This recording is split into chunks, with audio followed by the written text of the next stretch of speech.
How's it sounds to you?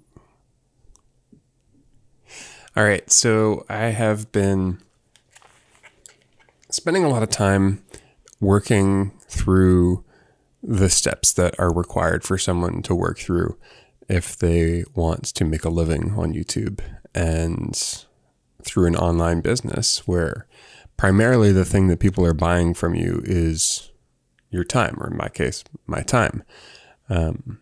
And or your time and wisdom as you're packaging it through things like courses or content that advertising is sold in. And I wanted to share a little bit about this journey and also just put some ideas out there that I think are helpful I imagine would be helpful for anybody who's wondering about the question of purpose and how purpose can be aligned with how you earn your income. I think a lot of people I think have this sense intuitively. Like I knew from a very early age that like the work I wanted to do, like however I earned my income, like I wanted that to be tied and connected to just sort of who I was as a human being and the role I wanted to fill in the world.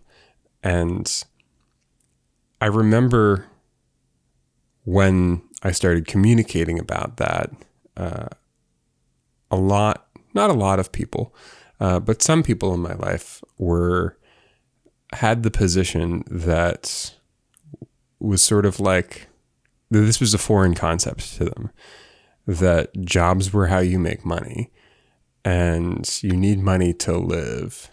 And gently, but kind of like, who are you to make money in a way that like, why, like, isn't living enough was sort of the argument. Like, isn't it enough to have a job? Why should you be so picky to have, it's sort of like, it gets misconstrued as dream job. And for me, it's never been about having a dream job. It's about having a job that is in alignment with what I know is my skill set, with what I know is consistent with my values, my morals. In the Buddhist tradition, they have this concept called right livelihood. And I think most people have heard of sort of the other, I don't know which, there's like a list of 8 things. But when you're learning about Buddhism, you'll often hear about right speech, right thought, right action, being in right relationship with people and the non-people beings in your life. And right livelihood is really just finding a way to make a living well. And I think, there's certain careers where it's kind of like, I think socially obvious that we don't, it would be hard to be in right livelihood as like a nuclear weapons manufacturer, or as the person who's responsible for pushing that button. Or I won't give more examples, but you can imagine the examples, that where it's like, yeah, that person is not in right livelihood, not in alignment with their purpose. And so I think this is a challenge that I want to share about it here, because it's not just something that I am reflecting on. I know, having connected with many people, that like this is a part of what many of us have been thinking about when it comes to career all along. And it's, I think, a really important transition for us to make as a species, where we are encouraging of people to follow that inner call if they feel it. And it may not be, I don't want to make this overly moralistic, because I don't think it needs to be. I think it's the kind of thing where it's like, hey, if what brings you joy and passion in the world is, feeding other people, then a job in an industry where that's part of what you get to do, makes perfect sense for your right livelihood, or for your living an aligned purpose. And for some people, that may mean looking at food systems and food security. And then for other people, it may be like literally serving people food, either cooking it or bringing it to their tables or delivering it to their homes. I think one of the beautiful possibilities that I envision when I think of the kind of world that artificial intelligence can bring us, the upside benefits of that world, is that if we were to structure that world effectively, I think a reasonable goal for a life-sustaining society, for a thriving society, is not just getting people jobs, not just getting everybody who needs a job and wants a job into a job, but getting people into the right jobs. I would argue, I don't know how we would demonstrate this or prove this yet, but people in the wrong job is probably more costly to society than not having that person as a taxpayer. People in a job where they're misaligned, where they're feeling conflicted every day, where they're feeling unappreciated, and where, when you're in the job, what would go wrong if you weren't there. And in some cases, I think it's like nothing would change. Like, I think they're called bullshit jobs. There's a book out there called Bullshit Jobs. A lot of people have jobs where it's like, yeah, I could not show up to work and nothing would change. That's how disconnected I am from the whole of the organization that I work for. Like, it's just not that critical, not that important, but I need the money, so I stick around. I had a job like that for a while, in an organization that was large, and my physical presence would have been noticed, but my functional presence would not have been missed for 90% of what I was responsible for in that job. So I left because it wasn't meaningful. I went to a lower paying job. But YouTube, the internet, and our ability to connect with one another, I think if we were, I don't know many people who are around the age that you leave home and leave high school. I know those are not the same thing, but I don't know many people who are like in the 17 to 20-year-old category. So I don't know what they're thinking today, but I imagine it is vastly different from what I was thinking when I was in that age category. The internet and technology just had not developed to the point where it is now, where really, I think if you have that kind of like mindset of like, what am I going to do with my life? It would be helpful to not have all of the baggage and conditioning that someone with a 37-year-old mind has, where there just weren't as many opportunities available. And I feel like I'm approaching this, and like a big part of the work is like I am part of a community online where people who are trying to do what I'm doing are making the same sort of steps forward that I'm making. And there's a few hundred people in the community. So we have these Zoom calls and chat forums, and I meet somebody every day, or at least see them share something about the work that they want to do.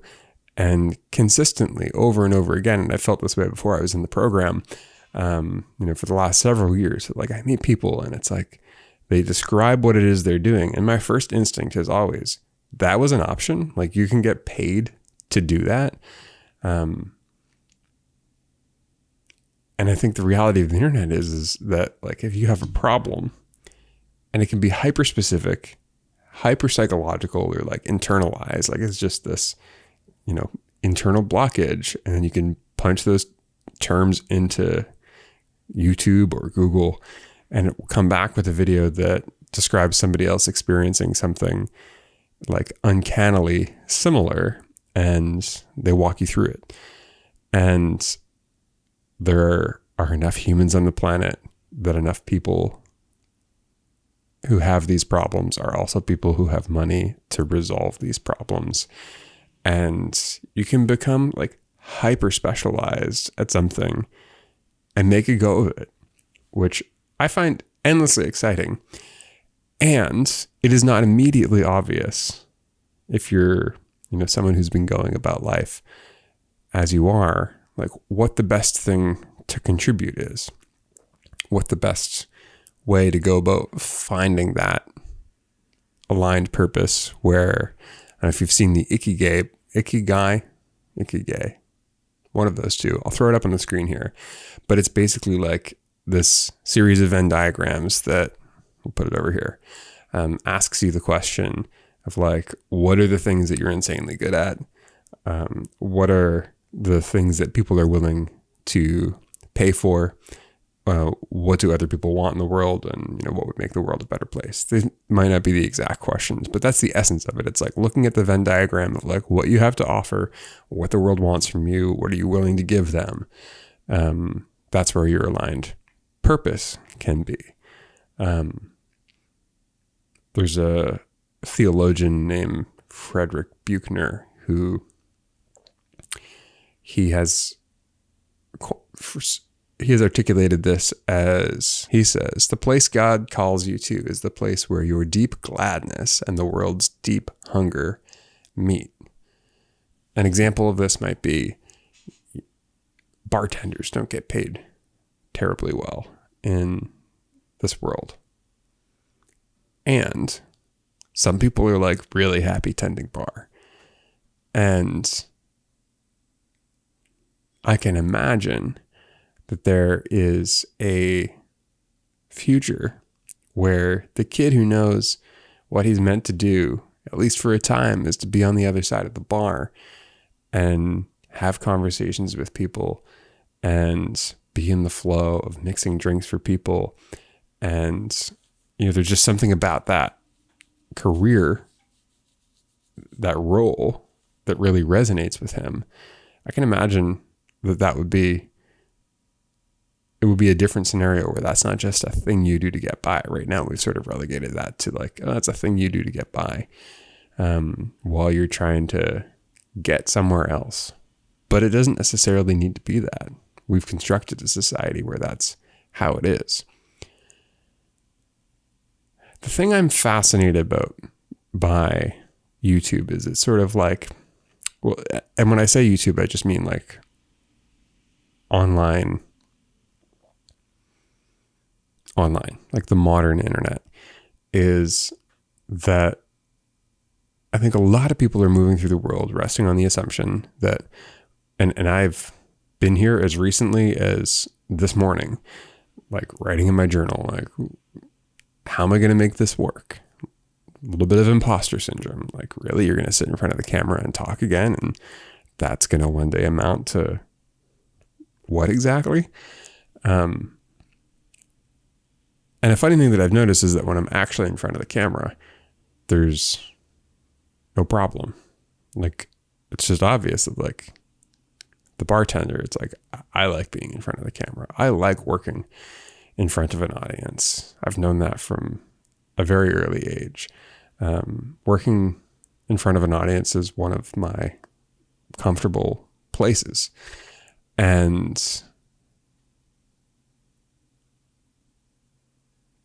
this is an opportunity to do that. So what's fascinating for me about YouTube and this whole online space is that because there's so many people on the planet, a core belief that I have is that each and every one of us matters. We're integral to the structure of reality by virtue of the fact that we're here and reality is holding itself together. There's a lot going on in the world that is painful and causes suffering. And there's a lot of people that I think are having a negative impact on the world. But I also understand that they're out of alignment. And what we all need to do is come back into alignment with like why it is that we're here. I think each and every one of us matters. We all have a role to play in the great unfolding mystery of life that is before us. And it seems to me that a technology that connects people on one side of the planet with people on the other side of the planet in a way that makes it really possible to sort of authentically transmit something approximating what it would be like to sit down with one another in person from afar, that is integral to our development as a species. And at the individual level, people realizing how valuable and necessary they are to the unfolding of reality, to helping people that they hadn't imagined perhaps previously that they could help. I think each of us kind of carries with us like a history, all of our molecules, all of what it is that constitute us has been floating around, composting in this reality since the Big Bang in one form or another. So we carry with us in a way the memory of that. And that alone to me makes it feel like, okay, there's an importance. Just having spoken that into this space together, there's an importance on recognizing that, it's not just about the idea of me I have in my head. It's about like the whole of me. And in the same way that I don't want to self-sabotage or self-betray, nor do I want to betray sort of like the lineage that I've evolved from. I was listening to a lecture on the Theories of Everything channel last night. And it was a brilliant woman speaking about the hard problem of consciousness, the hard problem of matter, and the hard problem of life. And where it sort of ended up was her talking about like evolution as a force that acts on all of reality, or adaptation as a force that acts on all of reality, and that there's seemingly something driving evolution that essentially continues to like assemble pieces of separateness. Separate atoms become molecules, separate molecules become even larger molecules, and then eventually get arranged into structures like cells, and get arranged into structures like organs and bodies, and bodies get arranged into species, or in our case, like communities and populations. And the way she's describing it, it's as if we're sort of happening across time. And at this moment, what's happening in this moment in time is that like we're assembling ourselves into a species, into like a global species. Like we're having that realization. It's like, oh, if this is happening on this side of the planet, and it's affecting something over here on this side of the planet, and we're learning about the consequences of those actions, but also learning about the like, hey, I'm part of the whole. You're part of the whole. And each of us that are part of the whole has a role to play in it. Wow. There's a channel I follow called the One Mountain, Many Paths channel with it's based on the work of primarily two people, but others have been involved too. Barbara Marx Hubbard, I think is her name. Just draw a blank on that. Who wrote a book called Conscious Evolution, and Mark Gaffney. And they talk about how, like in Eastern traditions or in the mystical traditions, we have this compulsion to, not compulsion, but the teaching is that like there's no self, There's nobody really here. There's nobody really there. We've constructed this idea of a self as a survival mechanism for the body. But enlightenment lies in recognizing that there's no separate self. And this realization sometimes is called no self, or is also called true self. Like your true self is realizing that you're one with everything. And then there's this idea in sort of like the Western Enlightenment tradition, where it's like, no, I'm a unique man, and I have, ambitions and wills and desires, and part of being alive is going out and arranging reality in the way that I can realize those ambitions and desires, and I can construct a life of my dreams. I can have the partner of my dreams. I can go out and pursue all that is unique about me. And in this community, they embrace the reality that both are true. That yes, there is this like deep realization that can be experienced by those who either seek it or happen upon it, where it's like, there really is nobody here. You can find that through meditation, through some kind of conscious exploration of self-identity. And even when you have that realization, there's also the inescapable truth that like that experience, that awareness of that experience is happening through a body. It's happening through these eyes and these ears. And I'm only able to share it with you through this voice. And they call this unique self in this community. And what they say is that the structure of reality is such that like your realization of unique self is like chapter and verse, part of the love story of the universe. That if we just pulled that out, if we like erased it, it's like the whole thing would implode. Like it wouldn't make sense anymore. Reality has come to depend on you, and reality has come to depend on me being in this place. And yes, it may be an illusion when compared to the larger reality or the bigger picture that is here beyond the separate self, but it's a real illusion within this physical reality structure. And it's not here for no reason. That there's something to be made of this existence that each of us finds ourselves in.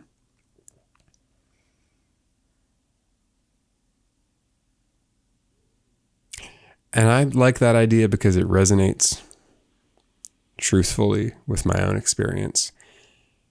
And the opposite is just such an uninspiring idea. The idea that any of us is expendable or disposable or like just deplorable does not sit well with me. The idea that I can kind of erase you if I don't like you from the social matrix, or that would even be a serious objective that anybody would have for dealing with difference and disagreement.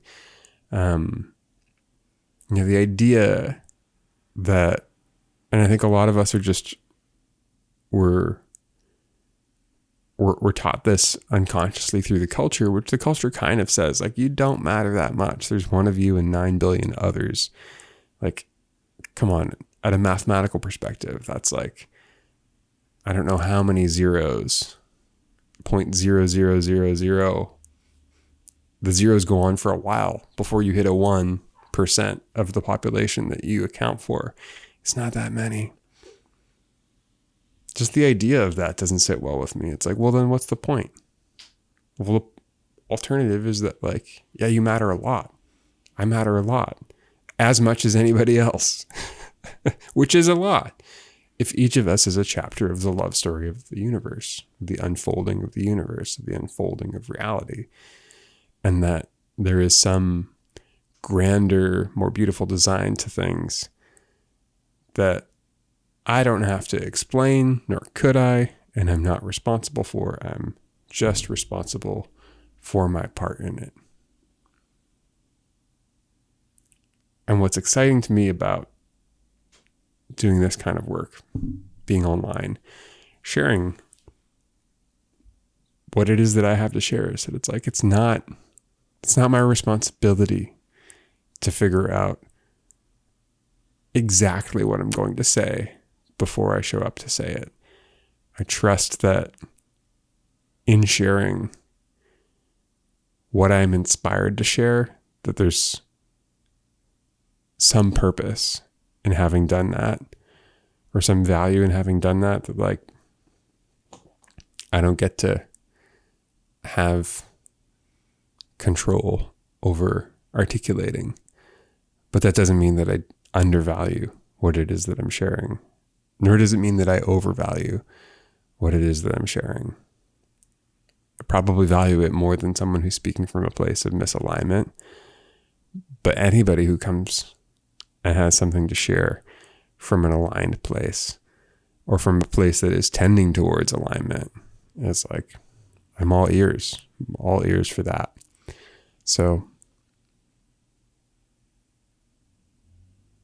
and maybe I'll leave you with the question, like, what is it that you want to do that is in the category of, you just know you want to do it. You just know you're here to do it. And it's not part of your job description to figure out all the pieces, to figure out who you are valuable to figure out why they want what you have, or why they're intrigued by what you're offering.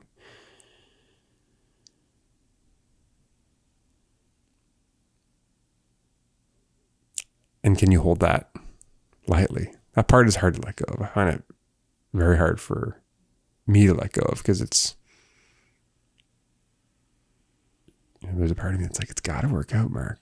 Like, it just has to. It's like, yeah, but it will. It working out might not look like everything I imagine coming to fruition in the way I imagine it coming to fruition. But looking backward, it can only ever work out.